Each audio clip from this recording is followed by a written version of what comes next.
सो जो इनका selection procedure है वो सिर्फ मतलब दो क्वेश्चंस ये दे रहे हैं तुम्हें, और इट्स हाईली इंडिविजुअल। मतलब अगर आप ध्यान से देखो तो पहला तो ये क्वेश्चन है कि how LAMP fellowship fits your career goal और fits with your career goals and prospects and why you would be a good candidate.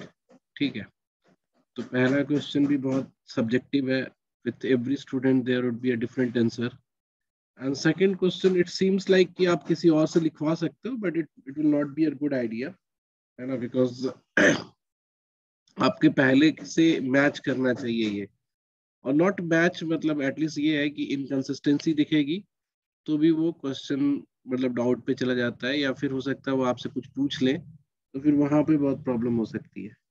तो the first I will tell you about the first question. तो सबसे पहली चीज जो आपको ध्यान में रखनी है ना, कि ये इंटर्नशिप प्रोग्राम नहीं है। मतलब लास्ट टाइम भी जब हम लोगों को गाइड कर रहे थे वाइल फॉर इंटरव्यू, तो उनको उनको बार बार उनके इंटरव्यू से ये फील आता था कि जो लैम्प फेलोशिप है there they will be learning a lot, और they will be learning about policy, learning about how politician involved with the policy, and how the executive and legislative body works together.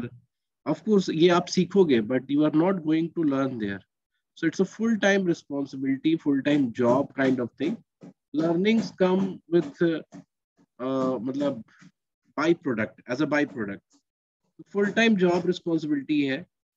तो आपको इसको ऐसे ही project करना पड़ेगा even in your application. मतलब if you are saying that you don't know anything and you want to learn, it's this great opportunity about the policy making and about involvement of people and politician in policy making, तो फिर वो गलत application होगा आपका। Because what they are looking for a person who knows how to do research, who knows at least उसको polity के बारे में थोड़ी जानकारी हो, उसको सोसाइटी के बारे में पता हो, उसको इकोनॉमिक्स के बारे में थोड़ा बहुत पता हो, और जो चीज़ नहीं भी पता हो वो उसके लिए रिसर्च कर सकता हो और उसके बारे में समझ सकता हो। देन अगेन उसको पॉलिसी, मतलब ये तो हुआ सब्जेक्ट हिसाब से, उसके बाद पॉलिसी के बारे में पता हो, उसके बाद उसको गवर्नेंस के बारे में पता हो थोड़ा। तो अगर आप ये सब चीजें जानते हो, and there must be something extra that you have, like your subject knowledge or anything that you have done better in your life, तो एक कॉम्प्रिहेंसिव एप्लीकेशन आपको वो रखना पड़ेगा अपनी पर्सनालिटी का, कि जिससे जिससे people who are assessing that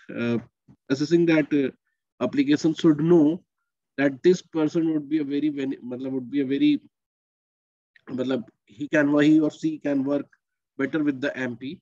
So whatever location या whatever MP you are, मतलब जो भी तुम्हें जिनके साथ भी अटैच किया जाएगा अंडर वट एवर एमपी, मतलब आप वहां पे कंट्रीब्यूट कर पाओगे। सो तो पहली चीज जो आपको इग्नोर करनी है, thinking it as an internship, paid internship, internship और एनी लर्निंग अपॉर्चुनिटी। ठीक है, ये कोई लर्निंग अपॉर्चुनिटी नहीं है। Of course learning is there, but you should consider it as an job application, है ना, ये जॉब एप्लीकेशन है। तो जब आप ये कैरियर गोल्स और प्रोस्पेक्ट से अटैच करना चाहते हो तो आप बोल सकते हो कि आप आगे चल के पॉलिसी मेकिंग से लेकर बिजनेस वर्ल्ड से लेकर आप कई जगह पे भी आगे काम कर सकते हो with this experience, and this experience will actually enhance your understanding about society, economy, and the government's role in economy or polity or whatever the contemporary issues are there. तो वो आपकी अंडरस्टैंडिंग को बूस्ट करेगा, and with that knowledge you will B मतलब you can pursue whatever goal you to have for your future in a better way. तो उसको fit जो है, कैरियर फिट है कैसे है, ये आपको खुद से डिफाइन करना पड़ेगा। कि इस मतलब आप अपने तरीके से सोच सकते हो। ऑफ कोर्स जब आप बनाकर दोगे, जैसे गूगल डॉक पे मैंने बताया था आपको, ये स्मार्ट डॉक पे आप उसको जल्दी से लिख के शेयर करोगे तो हम उसको एडिट कर पाएंगे। और मैंने ये भी बोला है कि एडिटिंग का काम हम 1 to 1 करेंगे, so that will not be done in group. इसलिए जितनी जल्दी दे दो उतना बेटर रहेगा, क्योंकि इवन टाइम कंस्ट्रेंट होता है। ठीक है, and one application will take at this half an hour. ठीक है, जितनी जल्दी हो सके वो लिख के भेज दो, मतलब शेयर कर दो, so that we can work upon that. लेकिन ये जो how does this fellowship fit with your career goals, ये आपको डिफाइन करना पड़ेगा. But again you will not feel it like a degree before a degree, मतलब PG degree before a degree. Post graduation का diploma या degree नहीं है. This is a work profile where you would be learning a lot of things. You will be getting training like you get a training in your any job profile, but that doesn't mean that here it will be you are going to learn only. ठीक है, ये job profile है, इसको ध्यान में रख के आपको बनाना है. सेकंड जो क्वेश्चन है, ठीक है, ये चीज आप ध्यान रखोगे. और दूसरा मतलब इसी में फर्स्ट क्वेश्चन से रिलेटेड कुछ और भी पॉइंट्स बता दे कि थोड़ा रिसर्च से रिलेटेड अगर आपने कुछ किया है या समझते हो. और रिसर्च का मतलब ये नहीं कि डेटा बेस्ड रिसर्च या स्टैटिस्टिकल थ्योरी के ऊपर से रिसर्च. ठीक है, रिसर्च का मतलब you are good in finding answers.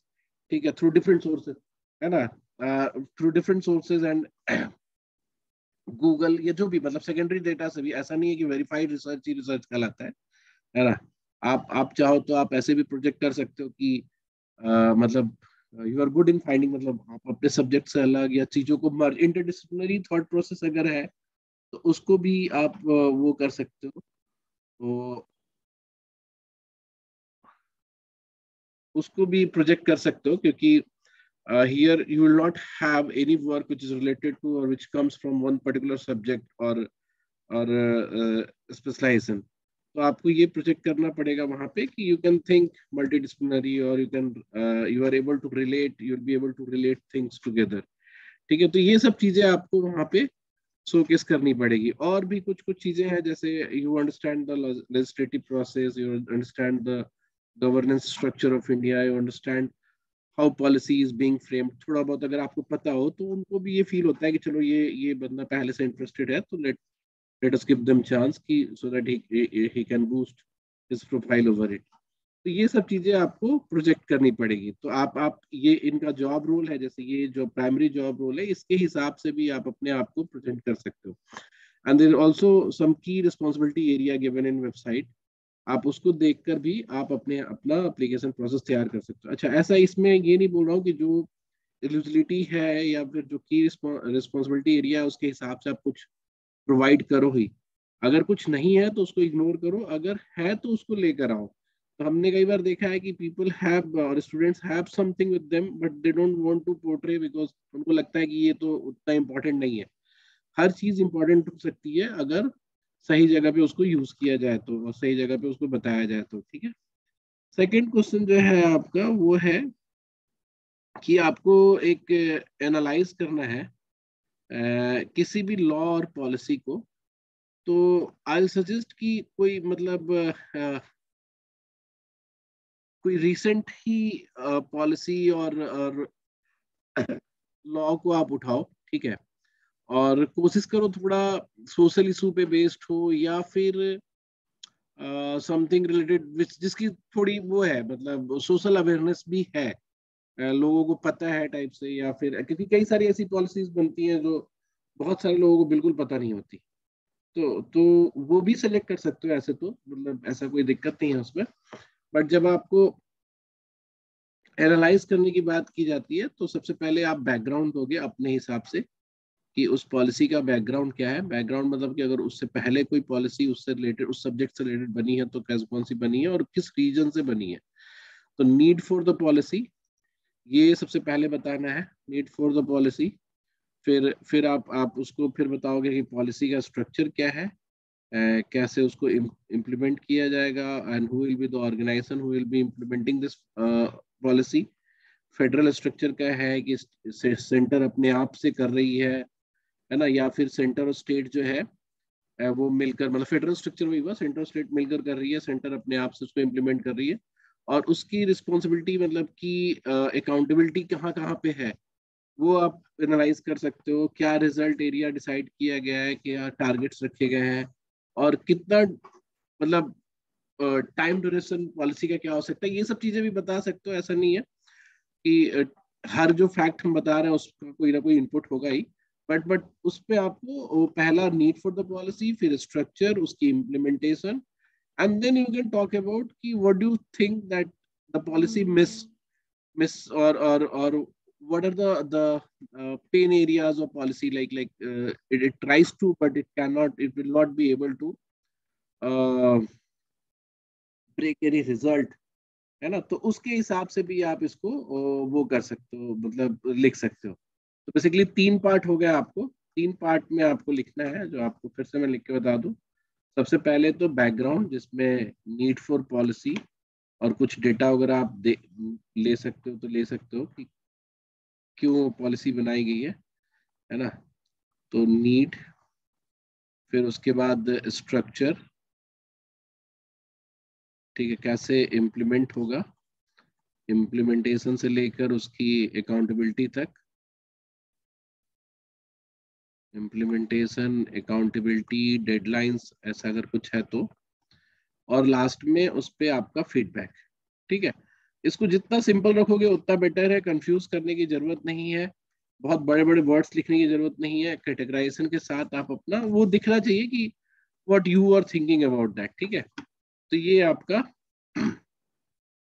वो हो जाएगा, ठीक है, एनालिसिस हो जाएगा। इसमें भी जैसे अभी रेफरेंस वगैरह तो आप ऑफ कोर्स यहाँ पे लिखा हुआ है, तो आप दे ही दोगे कि कहाँ से आपने क्या उठाया है।